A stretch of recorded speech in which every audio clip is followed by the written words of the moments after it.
Press the bell icon on the YouTube app and never miss another update. Hello friends, welcome to another new video. আপনারা হয়তো অনেকেই জানেন যে Facebook Messenger একটি নতুন update নিয়ে এসেছে, যার মাধ্যমে আপনারা চাইলেই আপনাদের মেসেঞ্জারটি সম্পূর্ণ কালো রূপ দিতে পারেন, অর্থাৎ ডার্ক থিম অ্যাড করতে পারেন। এর জন্য মেসেঞ্জার কোনো অফিসিয়াল সেটিংস অ্যাড করেনি, কিন্তু একটা ট্রিক আছে যার মাধ্যমে চাইলে আপনারা এই ফাংশনটি ব্যবহার করতে পারেন।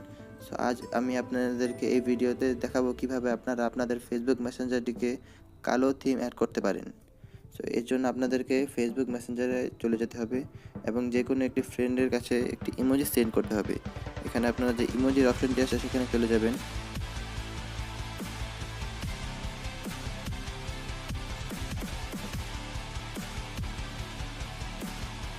এখানে বন্ধুরা নিচে যে অপশনটি দেখতে পাচ্ছেন, এখানে যেই অর্ধ চাঁদের যে অপশনটি দেখতে পাচ্ছেন, ইমোজিটি দেখতে পাচ্ছেন, এই চাঁদে ক্লিক করবেন এবং এই ইমোজিটি আপনার ফ্রেন্ডের কাছে পাঠিয়ে দেবেন।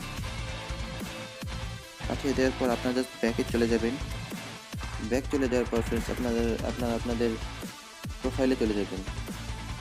যাওয়ার পর এখানে দেখতে পাচ্ছেন যে ডার্ক থিমের যে অপশনটি সেটি কিন্তু আপনার জন্য এনেবল হয়ে গিয়েছে। এখন আপনার চাইলে ডার্ক থিমটি অন করে নিতে পারেন জাস্ট এইভাবে। এখন কিন্তু দেখতে পাচ্ছেন যে আমার মেসেঞ্জারটি সম্পূর্ণ কালো হয়ে গিয়েছে। এখন আমি যদি এখান থেকে ফিরে যাই তাহলে দেখতে পারবেন যে আমার মেসেঞ্জারটি সম্পূর্ণ ব্ল্যাক হয়ে গিয়েছে, মানে ডার্ক থিম অন হয়ে গিয়েছে। তো এই ছিল আজকের ভিডিওটি ভালো লাগলে অবশ্যই একটা লাইক দেবেন এবং আমার চ্যানেলটি প্লিজ সাবস্ক্রাইব করুন।